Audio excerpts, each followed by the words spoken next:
Hello guys, welcome back to our channel App Tutorial. Today in this video I'm gonna teach you how to see if people have liked you on OkCupid app. Now first of all, open your web browser and type in okcupid.com on the URL and hit enter. It will send you to this page.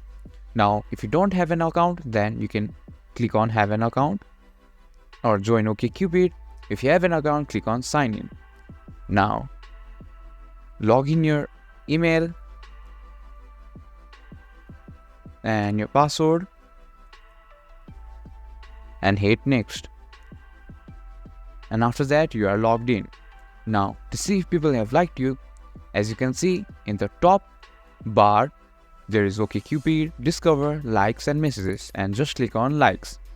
Now you can see here that people have liked you and you can also chat with them. If you find our video helpful, please leave a like and don't forget to subscribe our channel. Hit the bell icon button to get updates on our new videos and drop a comment for reviews and more contents like this. Thank you for watching.